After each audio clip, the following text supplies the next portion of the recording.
No nii, kõigile tere jälle ja ma ei teagi, kas see oli võib-olla aasta tagasi, kui ma midagi pidin rääkima.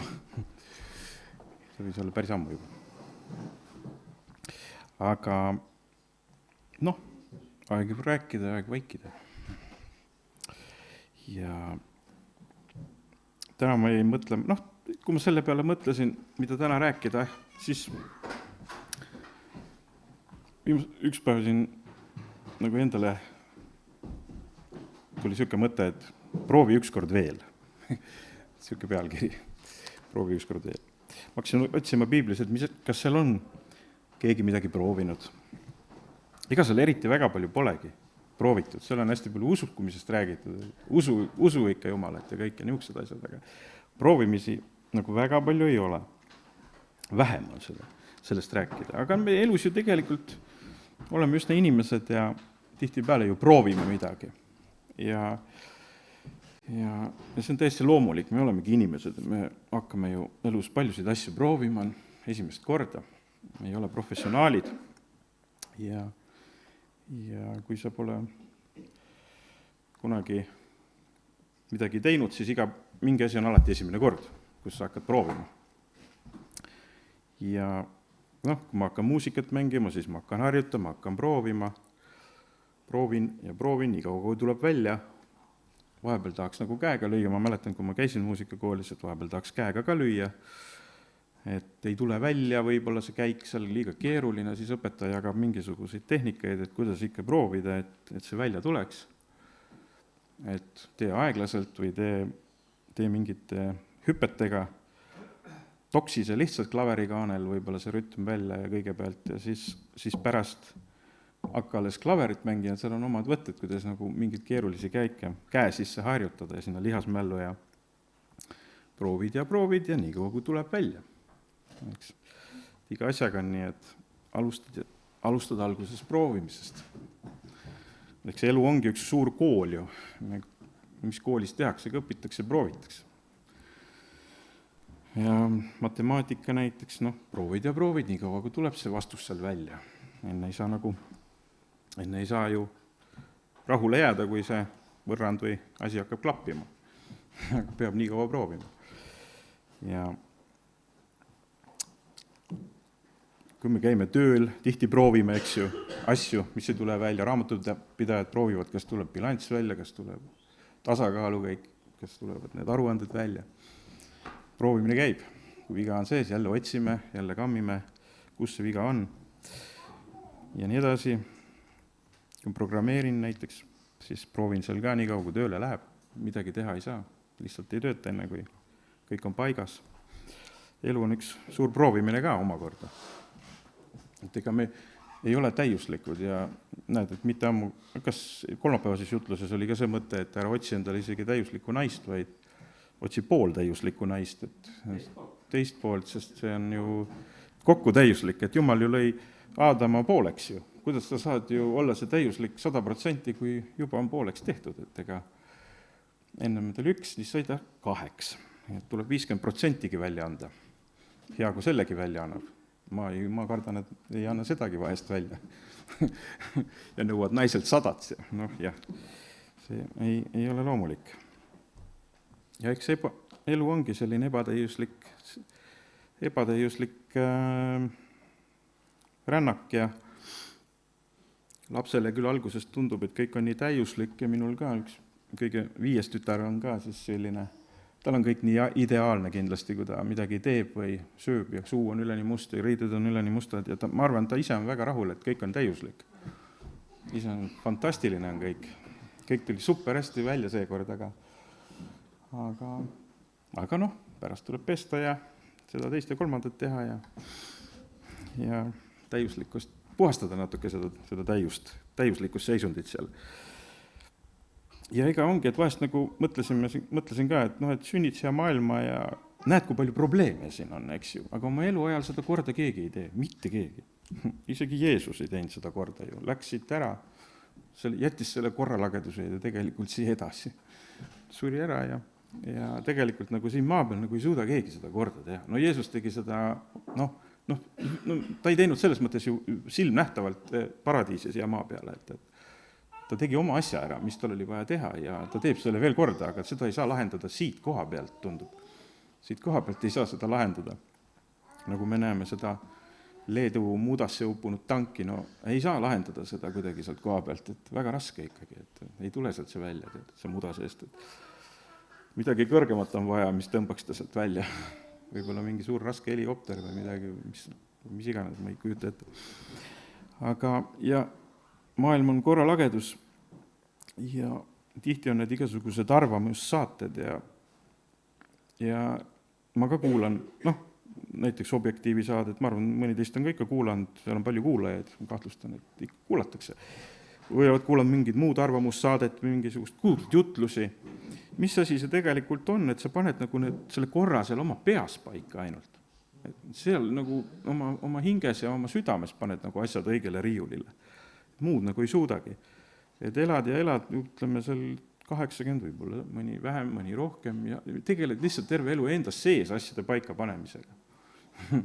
Kodu läheb ikka segamini, aga enda sees käib tekivad uued olukorrad, eks ju, tekib sõjaaeg, tekib muud probleemid, aga me muudkui oma sees siis arutame ja paneme neid lahtritesse, et kuidas mina peaksin olema selles olukorras ja mida mina selles olukorras peaks tegema ja tegelikult tegeleme oma sees hästi palju sellise korra loomisega või. Ja ma arvan, et need saated ja need jutlusedki, mis me kuulame siin, et need on ka tegelikult meie enda sees korra loomiseks. Me lähme varsti siit minema ja ikka jääb kõik segamini. Raudselt jääb kõik segamini.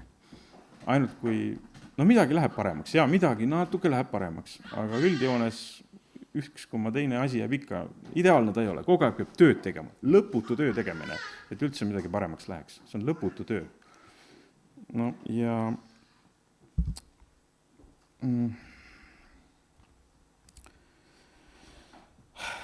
Ja samamoodi, kui mul on üks poeg, on väga huvitatud nüüd poliitikast ja uudiste kuulamisest ja me koos siis vahepeal kuulame uudiseid ja mis me siis peale uudiseid teeme, me paneme kõik korda, et mis asi on, kus valetati praegu, kus räägiti pooltõdesid, kus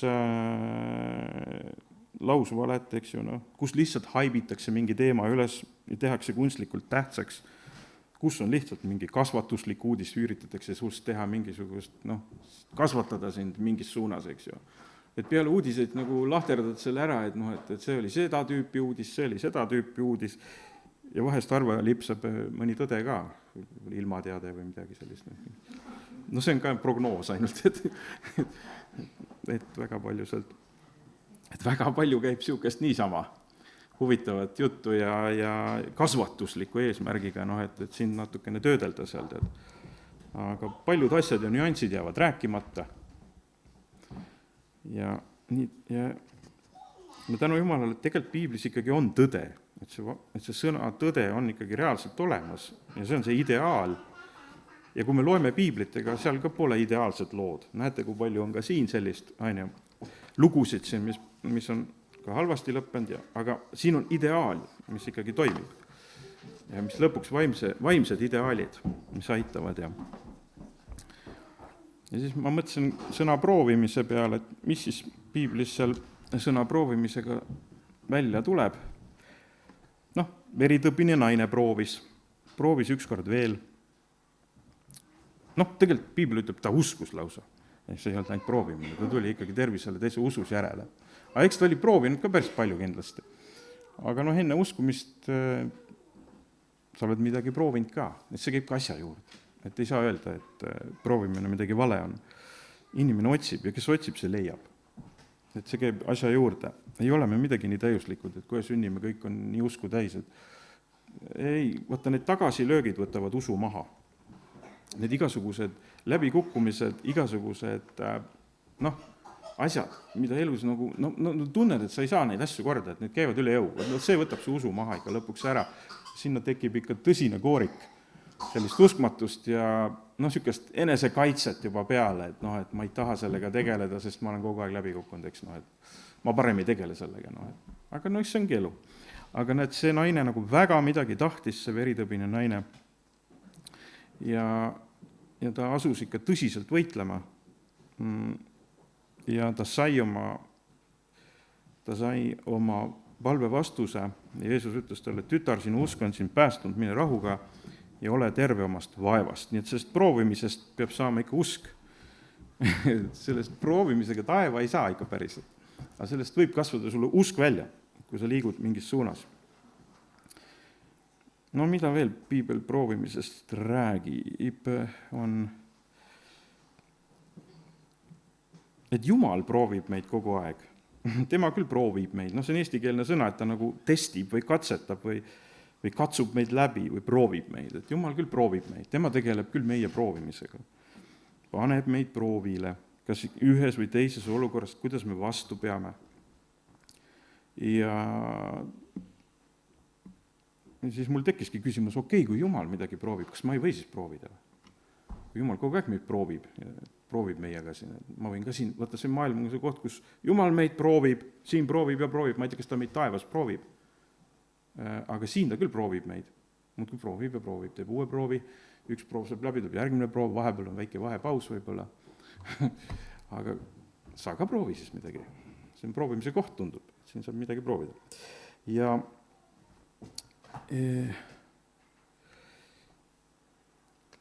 Abraham näiteks Vanas Testamendis, 1. Moosese 22.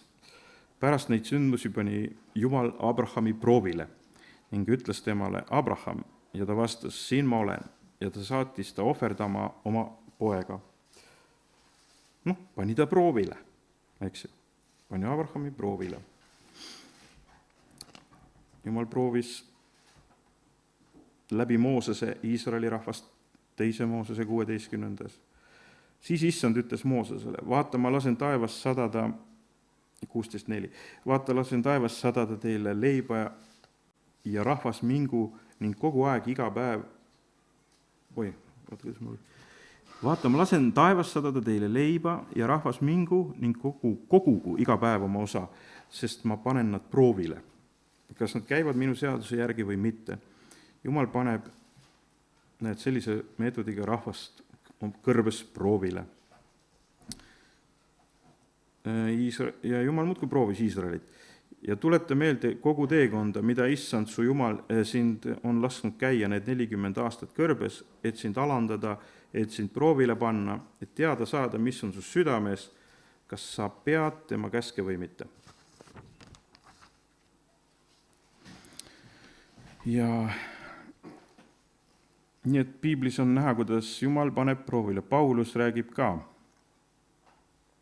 et rohked katsumused, millega neid on läbi proovitud, on andnud neile ohtrasti rõõmu ning nende põhjatu vaesus on kasvanud siira headuse rohkeks rikkuseks. Nii et 2. Korintuse 8.2 ütleb sellised sõnad. Paulus räägib, et rohked katsumused on neid läbi proovinud, proovid toovad rõõmu ka, et tundub, et nagu see ongi üks rõõmu põhjus, et kui sa oled läbi proovitud ja see toob rõõmu. Isegi vaesus saab rikkuseks, kui oled läbi proovitud. Ja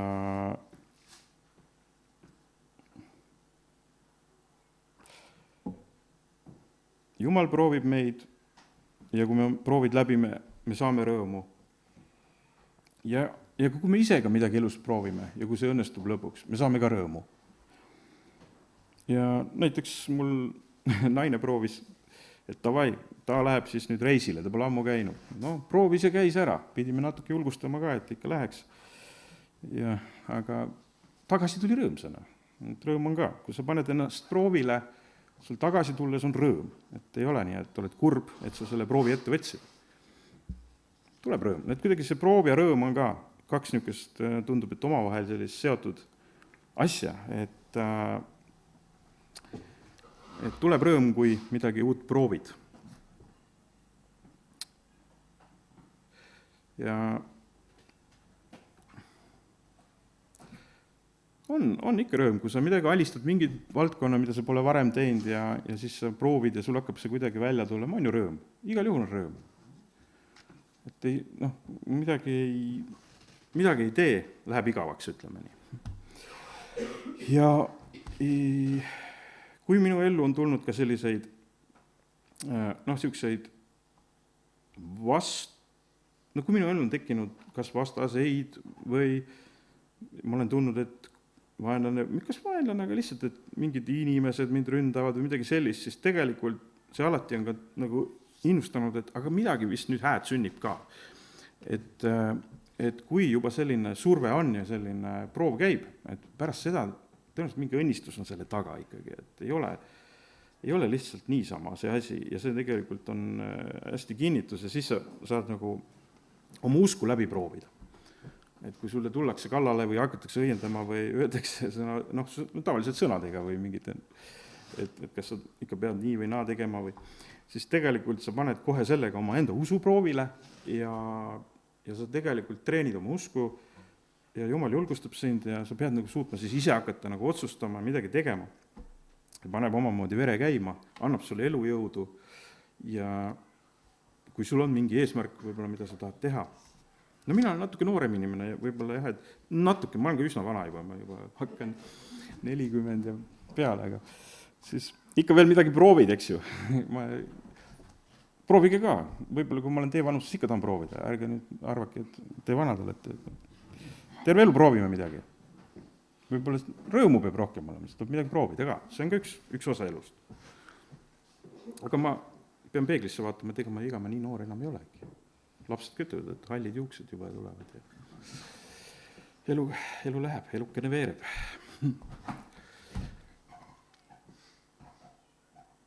Ja. Taavet lausa palus, et Jumal teda läbi katsuks ja prooviks. Ise palus. Psalm 26. Katsu mind läbi, issand, ja proovi mind, sulata mu neerud ja mu süda. Taavet teadis küll, et proovid tulevad kasuks. See hoiab teda heas vormis. Võib-olla ta oli harjunud kogu aeg, teda prooviti. Teda prooviti omajagu palju. Piiblis on ikka näha, kuidas küll karu proovis teda ja lõvi proovis. Ja ta ise tegelikult sööstis nendesse proovidesse. Kas ta oleks pidanud sellele lambale järele jooksma, kui lõvi tuli lambale järele või kui... Et ta ise pani ennast proovile ka, aga oma usu. Aga tal oli mingisugune usu ikkagi eriline and sellel Taavetil või selline võitluse võidmine või see ilmnes nagu varases nooruses, et kui sa ikka inimesena jooksed nagu lõvi suust nagu ikka lammast ära võtma või karult nagu lammast ära võtma, et siis, või karu lausa maha lööd, siis see on mingi võidmine juba, et sa oled ikka paras, sa oled ikka tõsine sõjamees juba, et siin oli kuskil Araabia või kuskil maal, ma ei tea, see oli Araabia maa või kuskil oli suur maadleja ja harjutas karudega maadlemist. Karuga, ühe karuga, mitte karudega mitmuses, ikkagi ühega korraga, aga lapsena, noorena. Karud on tegelikult, videotest vaatad, et omanikuga sõbrunevad ja nendega saab mängida ja maadelda, ega nad ei pista kohe nahka. Ei pista kohe nahka, et nad on kaunis, nad pidid olema psühholoogiliselt nagu nõrgemad kõvasti kui lõvi, et neid saab ära hirmutada ja ehmatada. Neid saab ära hirmutada ja ehmatada ja et lõvi ei saa väga lihtsalt ära ilmutada, et lõviga siis on nagu, lõvi vaatab, et ei, tema ei karda ikka niimoodi. Ja tema maadles karudega ja ta sai meistriks ikka, parajaks meistriks. Seepärast harjutas karuga. Ja Taavet ka harjutas karuga, harjutas lõviga. Ja kui see koljat tuli, siis võttis ära küll selle koljati. Aga see pidi olema mingi võidmine, sest ma arvan, et ta avastas selle, et tal on see võidmine seal karu ja lõviga maadeldes, et see tuleb, et midagi tuleb ta peale, et ma saan hakkama, midagi juhtub minuga vahepeal, et mingi värk, et ega vennad ei julge nagu vist karuga ja lõviga minna võitlema, aga huvitav, mina nagu julgen, et mul vist tuleb mingi värk peale vahepeal. Ta pidi avastama seda, olnud juba nooruses, et see tuleb peale. Aga Jumalale, sest ta ei läinud võib-olla koljatiga nii väga enam proovima, ta oli juba paar proovi teinud juba niisugust tugevamat ja ma ei tea, nii. Ja Paulus räägib, et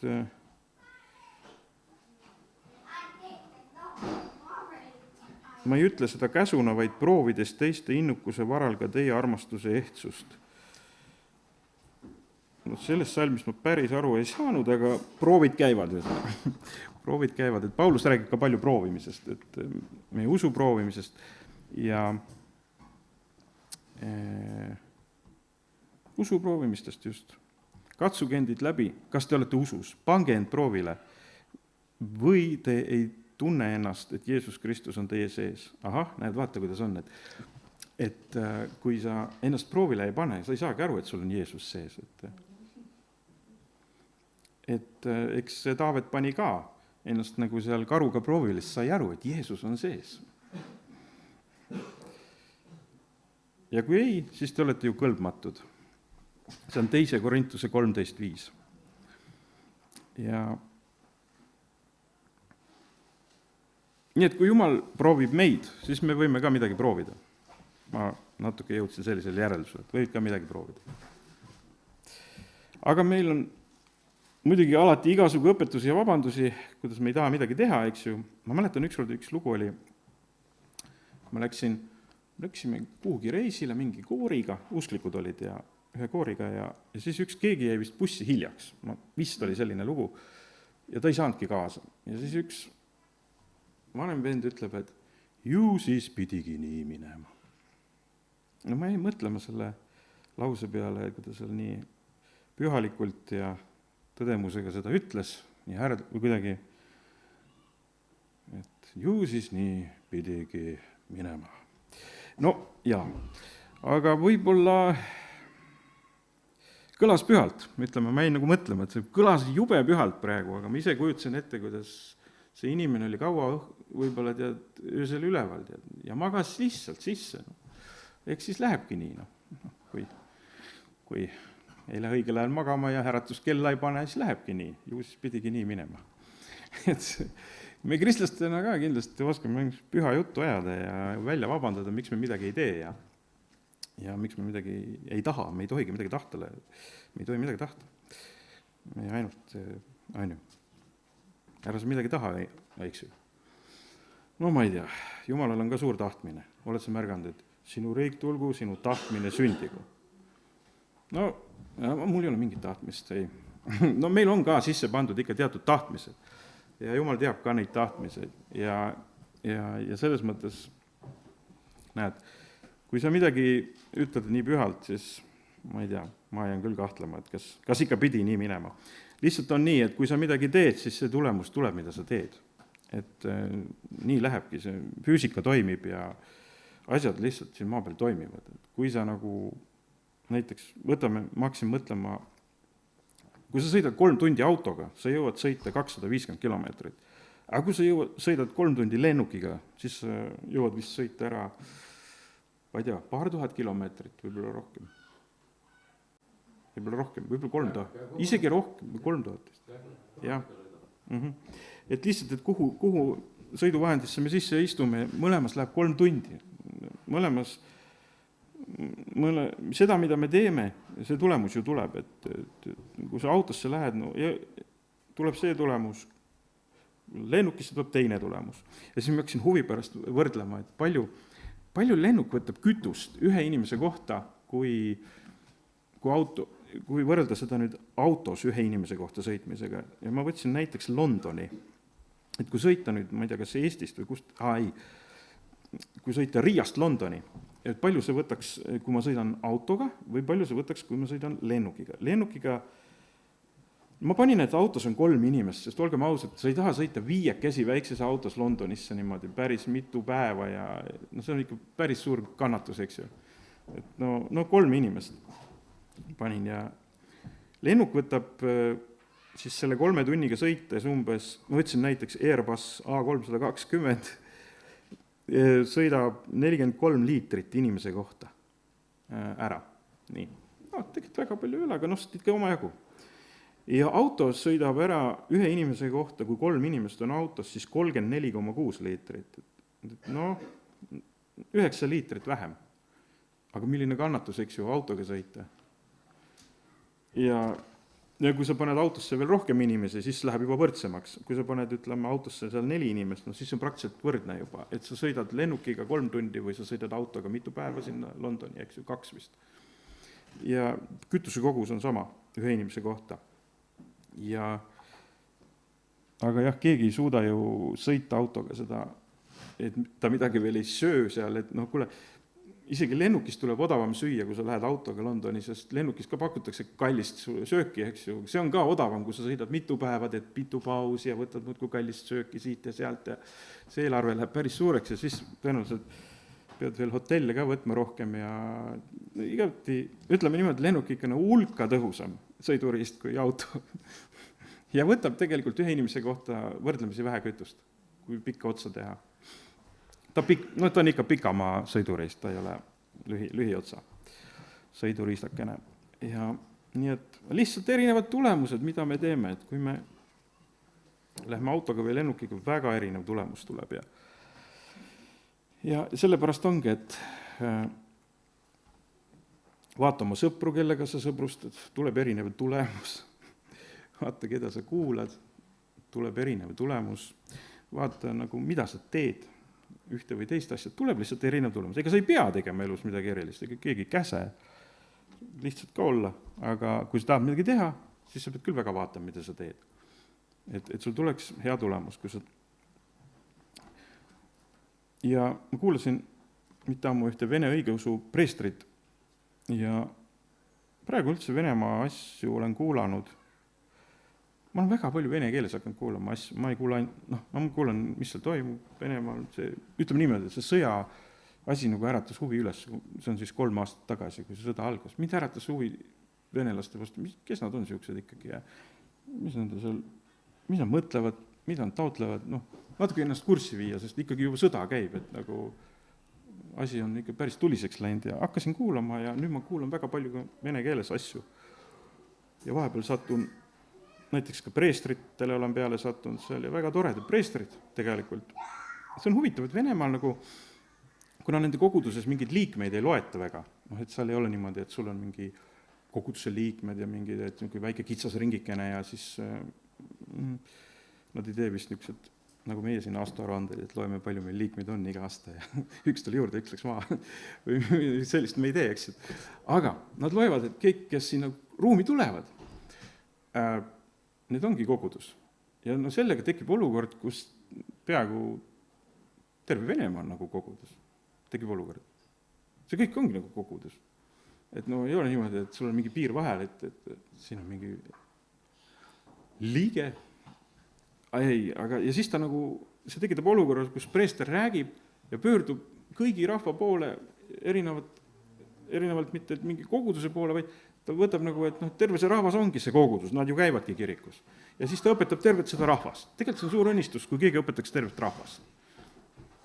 Et mitte niimoodi, et me suuname nagu õpetusse nii kitsalt ainult kuskile kogudusse ja terve rahvas jääb nagu kõrval. Need on need ilmikud ja need on need mingid, või see on lihtsalt, ta on nii, tundub, et nagu, ega seal on palju ilmikuid Venemaal, kes seda nüüd, ega ma seda ei ole öelnud, aga see kindlasti täpselt nii ongi, aga see on huvitav lihtsalt lähenemine. Näed, iga maa ikka väga erinevad lähenemised. Kui sa lähed kuhugi maale, sa hakkad nägema erinevat lähenemist elule, erinevat lähenemist inimestele ja näed ilusaid asju, mida võib-olla kõrvalt vaadates näed selle ilu ära. Võib-olla nad koha peal võib-olla ei oska seda näha, aga kui sa tuled kõrvalt vaatad, et kuule, neil on mõned asjad ikka täitsa ilusad ja armsad või siuksed, et ilus vaadata. Ja siis ta pöördub rahva poole ja räägib ja õpetab neid igasuguseid asju. Ta õpetas, praegu on neil sõjaaeg, ta õpetab, et olgu teil suured pered, on vaja, et inimesi sünniks uusi juurde, eks. Õpetab sellist mobilisatsiooni, need peavad mobiliseeruma, eks ju. Et mitte ainult, et me ei vaata nagu mingit olümpiamänge seal neid sõdasid, me kõik peame sees mobiliseeruma, et see ei ole olümpiamäng, kui käib sõda. See ei ole mingi võistlus, et me kõik seal niisama tribüünilt vaatame ja et üks või teine võidab. Et sõda on ikkagi rohkem kui võistlus. Sõda on juba võitlus elu ja surma peale. Ja siis ta õpetab ka erinevaid asju ja siis ta ütles, et vaesuse peamiseks põhjuseks on, keegi preester, mitte tema ei olnud öelnud, üks teine vist, keda ta tsiteeris, kahjuks mul täpselt tsitaati ei ole, aga umbes see kõlas nii, et vaesuse peamiseks põhjuseks on laiskus ja uhkus. Et midagi vist oli veel, mingi 3. asi oli veel. Ma ei kirjutanud seda üles, mul läks meelest ära. Aga ta ütles, et see on uhkus tegelikkuses. See oli siis Vene õigeusu preestri lähenemine asjale. Ja siis ma hakkasin mõtlema rikaste peale, näiteks täna on Ameerikas väga rikas president, väga rikas, eks ju, ta ei ole enam lihtsalt tavakodanik või poliitik, ta on juba täitsa ikka miljonär, miljardär, eks ju, kes on president. Tal on oma Mar-a-Lago klubi, tänase seisuga maksab sinna klubisse minna ja liituda $1 miljon, et ma lihtsalt olen seal klubis, et ma saan süüa nendega koos, lisakulud, et ma ööbin seal, aga ma lihtsalt klubi liikme maksan siis $1 miljon. No see oli kunagi aastaid tagasi vist $200,000, aga nüüd on vist, ma ei tea, kas nii suur inflatsioon või nüüd on miljon. Ja siis ma vaatasingi, et miks nad sinna lähevad, miks nad on nõus maksma $1 miljon, et lihtsalt käia kuskil teistega koos söömas. Ega ma täpselt ei tea, mida nad teevad, eks, aga maksavad ju sellise summa.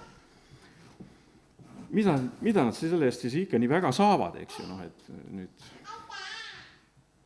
Aga põhjus on selles, rikas inimene otsib lihtsalt omasuguseid, kellega koos olla. Ta ei taha vaestega koos istuda, miks? Ta ei taha seda hala kuulata, et midagi ei saa ja midagi ei ole võimalik. Ja ta lihtsalt ei suuda selles seltskonnas viibida. Ta tahab olla normaalselt, niimoodi nende juures, kes räägivad, et kõik saab. Optimistide hulgas tahetakse olla. Pessimistide hulgas lihtsalt ei suudeta olla. Ja seal on hunnik optimiste. Ma olen sinna parem, ma maksan $1 miljoni.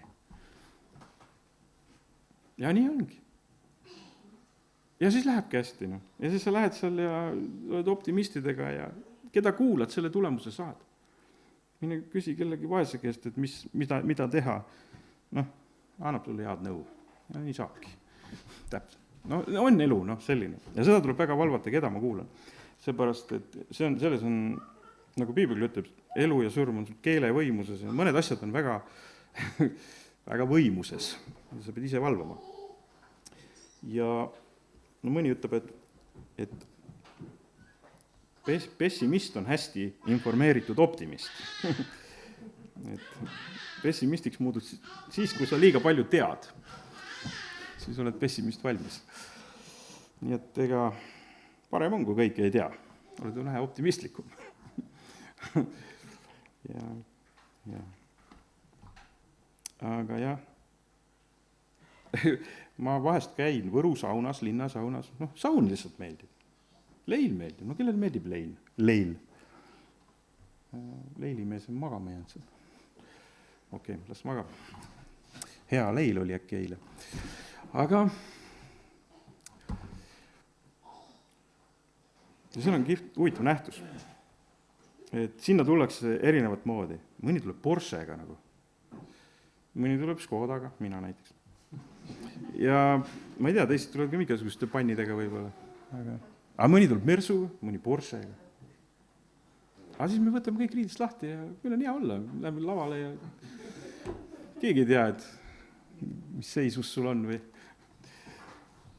Et see on omamoodi nähtus, eks ju, aga lihtsalt leil ühendab meid, et me oleme head leili tahavad kõik saada. On sul raha või ei ole sul raha? Head leili tahavad ikka saada. See meid kes saunas käib, see ühendab meid, eks ju, et see lihtsalt see. Lihtsalt huvitav nähtus, et seal ei ole mingit vahet, et ja kõik on rõõmsad. Kõik on rõõmsad. Aga see on niisugune väike. Nii et ühesõnaga väike niisugune huvitav fakt, mida ma olen mõelnud. Ja siis arvatakse, et rikas on väga uhke. Ta ei pruugi üldse olla. Ta paneb väga palju riski oma ellu. Ta riskib oma varandusega, ta riskib oma tervise, oma närvidega. Ta on väga õpivõimeline, ta pidevalt ta ei ütle, et ma ei oska. Ta kohe oskab, kõike oskab. Ja on nii lihtsalt, et tema ei tunne seda sõna, et ma ei oska. Kõik saab tehtud, kõik saab. Et lihtsalt erinev suhtumine. Aga tegelikult oskused ongi head asjad. Pastor on toonud ka siin näite sellest, kas see oli Arno Tooder? Me oleme nii palju kordi kuulnud, oli üks rikas mees või? Nii, õige. ja kui talt ära võeti kõik asjad, ta Siberi vist kas ta Siberi saadeti või kui metsavennak, ise läks metsa, okei. Aga võeti kõik ära, nii. Ta ei olnud solvunud mees. Kes ta teadmisi ära võttis? Kes ta kogemusi ära võttis? Ta võib ju, selles mõttes ta ei võetud midagi väga palju ära, võeti ära see materiaalne pool lihtsalt. Aga see, kuidas see käib, see on kõik teada. Sellepärast ta ei ole üldse kurb. Võtab talt kõik ära, ega ta kurb ei ole sellepärast. Ta oli tänulik sellest, et õppis midagi uut juurde, et Jeesus on hea. Ta sai veel midagi teada, kõige suurem asja sai teada. Aga selle oma maise varanduse pärast ta ei nutnud. Sellepärast, et seda talt ära ei võeta. See võib tal nagu füüsiliselt minna korraks siuke tunne, aga ega ta ei saanudki tagasi tuli nõukogude aega, aga inimene ei pruugi kurb olla selle pärast. Ja kurb oled sa siis selle pärast, kui sa ei tea, kuidas seda saada ja sa said selle. Siis oled kurb, sest siis sa kardad väga, et see kaob ära, sest sa ei oska seda tagasi võtta. Aga kui sa tead, kuidas see käib, siis sa ei ole kunagi kurb, kui sul midagi ära võetakse. Eks,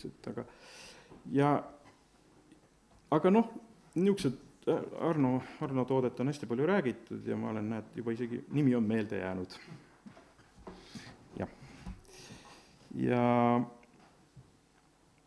oskusi ei saa ära meilt võtta ja teadmisi, nii et aga samas ma olen ka mõelnud lohutuseks kõigile vaestele ja rikastele ja vaestele eriti, et ega see elu on tõenäoliselt 90% ikkagi see loodus, kus keskel me elame.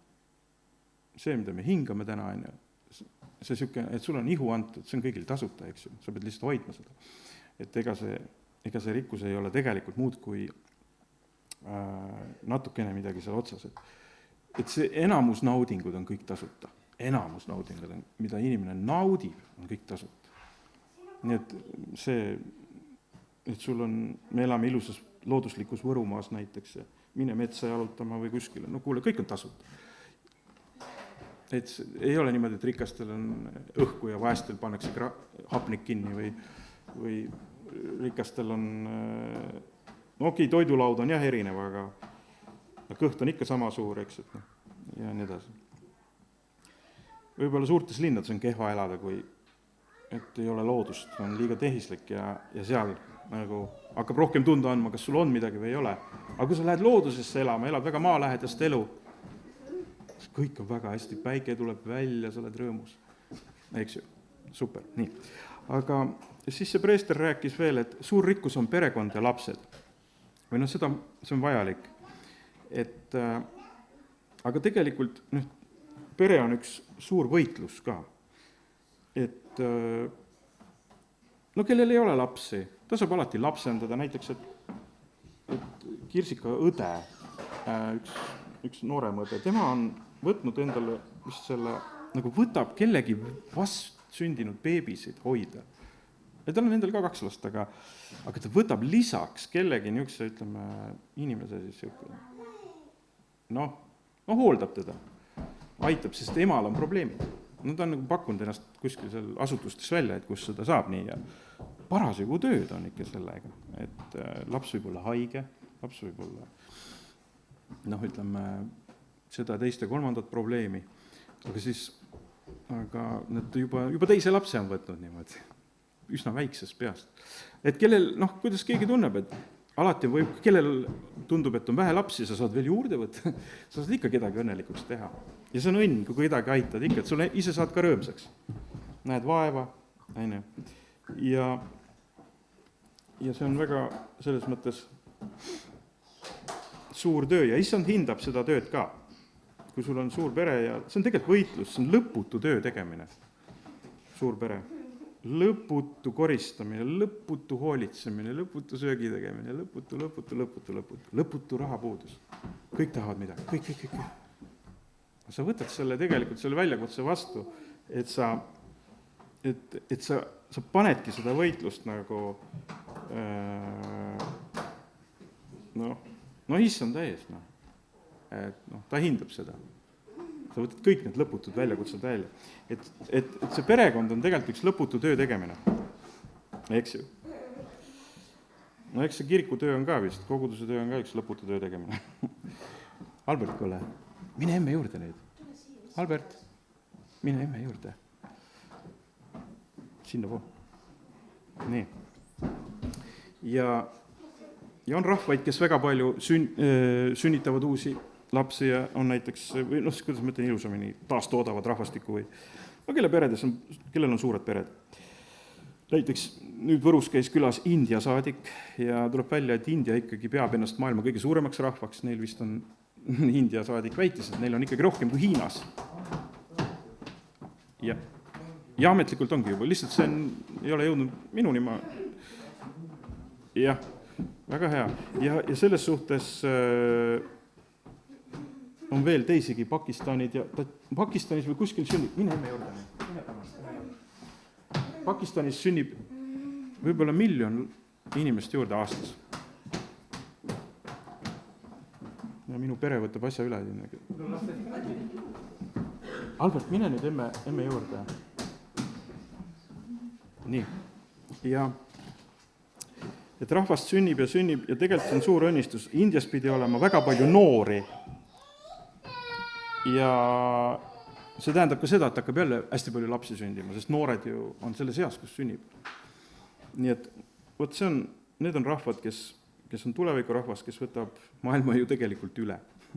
Kui nad on tublid ja teevad tööd. Nii et suur pere. Vot seda see preester õpetas, ma panin tähele. Aga ta ütles jah, et ta julgustas neid, et kellel on suured pered, et see mul on ka natuke suurem, see ei ole väga suur pere, aga suurem pere. Et see on lõputu töö tegemine, see on lõputu. Aga issand hindab seda. Ja nii et kui sa elus, siis natuke mõtlen sõna töötamine ja võitlemine peale. Mõtlesin nende sõnade üle ka. Ma olen vaadanud mingid sõjauudiste kanaleid ja siis ma näen, et venelased seal sõdivad, neil on püssid käes või ukrainlased. Ma olen vist pigem näinud venelase kanaleid. Ukrainlased räägivad nüüd mingit salapärast keelt, millest ma hästi aru ei saa. Mingisugune teistmoodi keel. Tõesti ei mõista seda, see on nii raske aru saada ikkagi. Aga vene keelt saab. Ja kui venelased sõdivad seal oma mingite sõduritega, siis nad julgustavad üksteist. Püssid on käes, tõsine lahing käib. Rabotajem. Ma mõtlesin, on ikka töökoht küll teil nüüd, et rabotajem tead, et see on ju sõda ju, see on ju võitlus lausa, et see pole enam ju, nemad ütlevad, rabotajem, et nagu tapatöö, teeme tööd, eks. Niimoodi kutsuvad üksteist üles tapatööd tegema. Aga nii on elu. Tegelikult on see ju elu ja surma peale võitlus. Aga ju see on sõjatermin ja nii välja kujunenud. See pole oluline, aga oluline on see, et töö on nagu teatud intensiivsusega tegevus, aga võitlus, see on nagu rohkem, see on nagu 3 korda intensiivse võib-olla tegevus juba, et sa võitled juba elu ja surma peale, eks ju. Et seda sõna kasutatakse juba selliseks ekstreemsemates olukordades. Ja kus siis võitlus käib? Kui me vaatame sõda, siis võitlus käib 2 asja pärast. Kas võideldakse maad juurde või kaitstakse olemasolevat? Et 2 asja puhul käib siis võitlus. Ja mõlemad tuleb ette. Ja see on tegelikult selline eksistentsiaalne tegevus. Et võitlus on, mulle tundub selline eksistentsiaalne tegevus, et kas sa võitled endale maad juurde, et oma mingit eksistentsi laiendada, aga just see, et sind rünnatakse, et sa võitled oma eksistentsi pärast, et ellu jääda. Et võitlus on ikkagi eksisteerimise pärast. Aga võib-olla võitlus on ka, puhvertsooni võitlemine juurde on ka näiteks impeeriumi eksistentsiaalne probleem, et kui seda ei ole, siis nende impeerium on näiteks ohus. Jälle eksistentsiaalne probleem, näiteks mis tundubki, et toimubki, et ikkagi see võitlus on eksistentsiaalne küsimus. Et kas ma olen või ei ole, kas ma jään ellu või ei jää. Ja kahjuks eestlased on ka, me elame tegelikult ju puhvertsoonis sisuliselt. Me peame seda endale meenutama.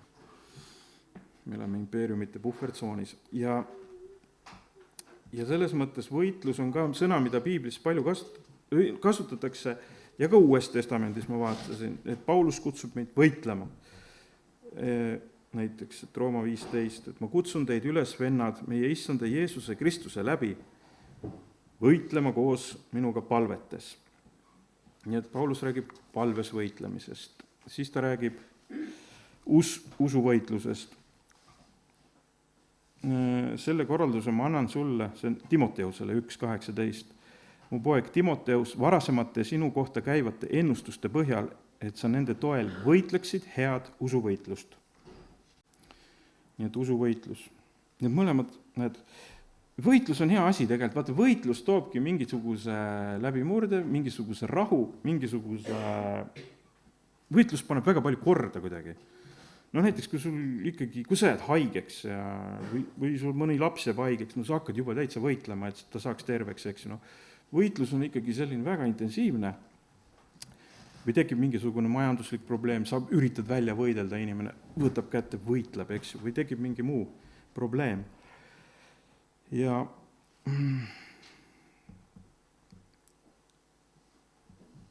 nii et mina usun, et võitlus toob alati edu. Ja ma olen ikka vaadanud, et see Ameerika president Trump, eks ju, ja tema ka väga palju kasutab seda sõna võitlus, eks ju. Et see on talle väga nagu omane ja niimoodi ta on saavutanud ka palju, sest ta võitleb lihtsalt, ta on võitleja tüüp. Nii et on kaitsvat võitlust ja on ründavat võitlust, aga mõlemad nagu on sellised olemasolu pärast, et üldse ellu jääda. Piibel ütleb, et võidelge, et minna sisse kitsast uksest, sest paljud, ma ütlen teile, püüavad minna, aga ei suuda. Nii et meil on ikka usuelus ka mõned asjad, millega me peame võitlema, sest meie eksistents ikka sõltub sellest, kas me jääme usku või ei jää. Ja nii on. Siis teine salm on, et minge seda sisse väravast tänuga. Siis ma mõtlesin, et kas need salmid käivad koos või ei käi, aga et minge kitsast uksest sisse, aga kuidas sealt kitsast uksest sisse saab, et lähed tänuga sisse, äkki nii saab. Kuigi ma nüüd ei kontrollinud seda sõna kuskilt võõrkeeltest, et kas see on üks ja sama tüvi, võib-olla on mingi teine mõte sellele, aga üks variant on tänuga sisse minna. Ka Piibel kutsub, et tulge ta väravast sisse tänuga. Ja kadunud poja lugu, see on ka veel selle proovimise mõte. Et kadunud poeg oli ka niisugune inimene, et kes seal kadunud pojast räägitakse vist Luuka evangeeliumis. Ja kas oli Luuka 15 äkki või? Ja no me arvame, et kadunud poeg on ikka üks igavene paha poiss ikka. Raiskas kõik isa varandus ära ja siis mõtle, läks sigadega sööma pärast, eks ju, mõtle. Aga tegelikult kadunud poeg, oli sellist tüüpi poiss, kes proovis ja katsetas, eks ju. Tal oli nagu see, ta midagi tahtis. Ja tegelikult lõpp oli see, et see vanem vend oli kurb ja kadunud pojaga koos rõõmustati ja kadunud poeg oli rõõmus, isa oli rõõmus, kõik olid rõõmsad. Et tegelikult jah, ta käis küll august läbi, aga näed, lõpphinnangu sai see lugu vaata, et ikkagi, et kadunud poeg oli parem. Ta ei olnud siuke apaatne või siukene. Ja ma võtan korraga, kas ma saan, leian selle üles Luuka 15, ma ei ole seda välja trükkinud. Nii et kadunud poeg sai hea hinnangu Jumalalt. Et